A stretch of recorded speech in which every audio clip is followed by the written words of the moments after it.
When central banks decrease interest rates for a long period of time, they keep them low, ultra low, it creates a problem. Guess what? We're seeing that today. All of which we had seen is not because they increased interest rates, it's because they brought them down for so long. And not only did they bring them down, they were all globally at record low levels. So this, my friends, is what we are dealing with today with SVB, Signature Bank, First Republic, Credit Suisse, and on and on and on. This problem can't be resolved just by papering over it. Can you believe that the FDIC is looking at how they can insure all deposits all the time forevermore? Imagine how terrible it would be if one of the major banks, JP Morgan, any of these others, Bank of America, that they collapsed and all of their depositors needed to be bailed out. You, the taxpayer, would be paying for that bill beyond your lifetime. There's no possible way that they're ever going to be able to restore safety and security in this financial system. So what do they do? What do they do? Let's talk about that today. Come on. Let's look at this first. I'm going to show you this. It's important to see the US studying ways to guarantee all the bank deposits if crisis expands. Authorities don't yet see expanding FDIC coverage as necessary. They're studying the legal framework using emergency powers because, of course, they can't do that now. But what do you do when you don't have the authority? Oh, you get emergency powers. They have done this so many times before. In fact, may have done that a couple years ago.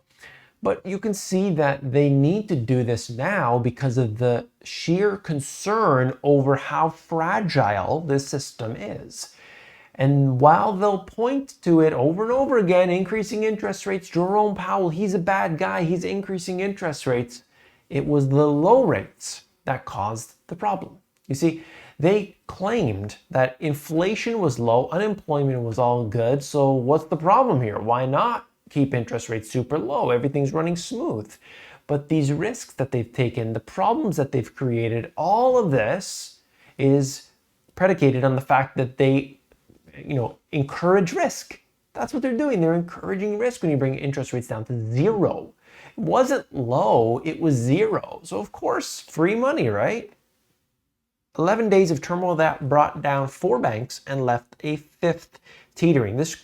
Basically, this article goes through a few of them and talks about, Silvergate and Silicon Valley Bank and goes through all of the different things of what happened. So if you're interested in knowing that, I've covered each step of the way all along here, but just seeing how this had ended up with Credit Suisse at this time, these companies right now were considered to be so strong. They were resilient. They had diversification. Their balance sheets were so great.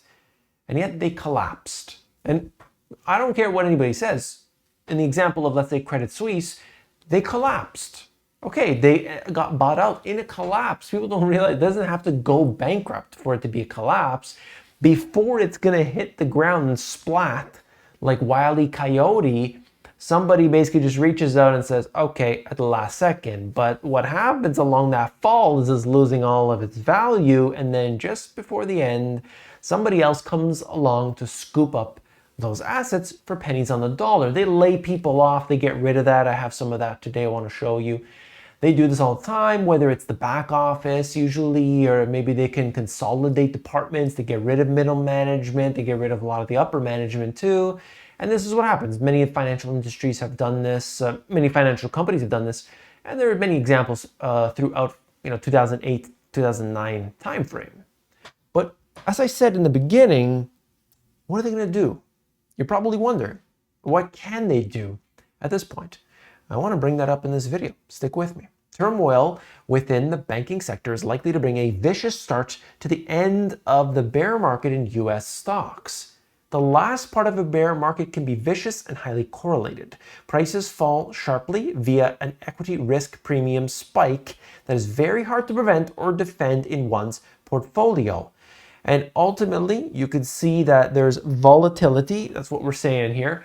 Volatility in the bond market. And that type of thing is not just something that you can ignore. That creates this, imagine just being in the choppy waters And, no matter how big your boat is, no matter how many, life jackets you have on, it's still going to rock that boat. You're still going to have those problems. And for some people who took too much leverage, took too much risk, they didn't diversify, that boat is rocking heavy and they're getting sick. They're, sending something, returning their lunch overboard, let me say, in that way.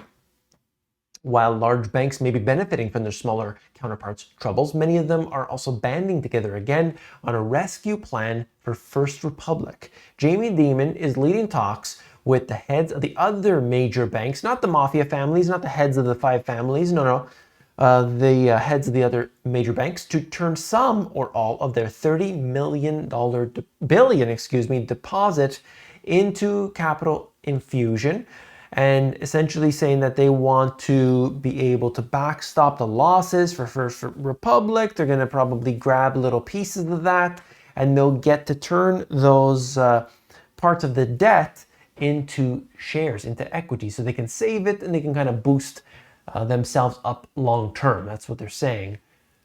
But what happens? What could it be? Well, Jamie Dimon, he knows what's up. He was there during the financial crisis when they sat down, all of the CEOs, if you remember those videos and those images, all the CEOs of all the big banks were there. And what did they do? Well, Congress, they were grilling them at first. They were saying, you let this happen, you're the cause of the problem, you're bad. And then later, they called them back in and they said, we need your help. We need to figure out how we can make this not happen again. So let's, you and I, sit down at a table and we can write the legislation together. How's that sound? And they literally did that. Look, fall of Credit Suisse shows more work is needed on bank risk. They'll tell you this over and over, but the truth is that they have one plan in mind, and that is to devalue your currency into confetti. They are working actively on this right now. It doesn't have to be quantitative easing where they're buying treasuries and buying mortgage-backed securities, but they can do anything, any program they wish, as long as they're devaluing the currency, they're expanding the monetary supply, they are going to dilute the total pool. Now, if you borrow $1 from me and then you put it back in there the next day, okay, I get it. But if the supply just continues to expand forevermore, what do you think happens? Look, just take the example of how much everything costs today and also how much people are willing to bear. I have paid for different services, I've talked to you about this before, that are literally thousands of dollars for things that when I get the end result, this is my other business, get the end result, in my opinion, it's very bad. And these are recommended companies. I do my due diligence, I do my research and things, and yet the end result is not good. And that just means that people are willing to accept a very high price for basically everything. Look, go to the store. You're paying, not just Starbucks. Starbucks seems reasonable at some point. $2 for a regular coffee. You can go to some places and pay $4, $8 for a coffee at some of these other places. And people are lining up. Look at all the reviews. You can see all these different apps. They show you all the reviews. This place has 20,000 reviews and they charge $8 for a coffee. That means that people have the money to spend. Why is that the case? It's because $20 is not the $20 you used to know. You used to carry a bill around, you used to buy a lot with $20. Now you go to the grocery store, you're not even getting a full bag of groceries for $20. This is what happens. The currency is being devalued. What can you do as an individual? You've got to look at the way you earn income today. And if that is, I'm going to my 9-to-5 job, I'm going to get my 3% raise this year, maybe they give a bonus, maybe they don't. And like my industry is not something like AI or robotics, automation, like what's definitely they're going to be needing much, much more of in the coming years, I would be very concerned. So I got to look at this and I have to address, is the industry I'm in really going to be, let's say, useful over these next few years? Is it going to be eliminated? No. Okay, good. The next thing I'm going to look for is whether or not the actual salary increases will be there. Is there more demand for that job, or are we actually losing demand? What about how many positions are available currently? Is there an expansion in the city I am in currently? Am I living in the area that's most conducive to the things that I want? Safety, security, income, all these different things. And start to look at that and realize, am I doing the right things? There's a lot to that. I will break that down in a future video coming in the next couple weeks. Stay tuned, hit that subscribe so we can talk about that, okay? You can see it here. Euro area banks never quite recovered. This is a problem, guys. This is a problem, and it's an issue for so many out there because they don't realize how not diversified they are. Credit Suisse is cutting 9,000 jobs. This is what happens. They're going to do more. Meta is doing more. Amazon's doing more. They're all doing it. Switzerland has suffered another damaging blow to its reputation for prudence, stability, and fiscal management. This is another example where weak regulation leads to a banking failure and a crisis that we hoped would be contained. Interest rates being too low is really the problem, but anyway. They're talking about First Republic. This is the next one in the pipeline. They're looking at this. They're trying to deal with it directly. Nobody wants to talk about the fact that the central banks are the one making this mess. This is a disaster. Fed's $8.6 trillion balance sheet a focus as banks seek cash. Banks rush to tap Fed liquidity amid funding strains. You got to realize that they're going to expand this balance sheet massively. And I don't think, because they're borrowing at, I believe it was 4.5% through this window that they have, that type of thing just does not resolve itself. I think it's an issue where you're going to see a maximum devaluation, and what we saw in the past few years, it's going to seem like nothing. So you got to be aware of that.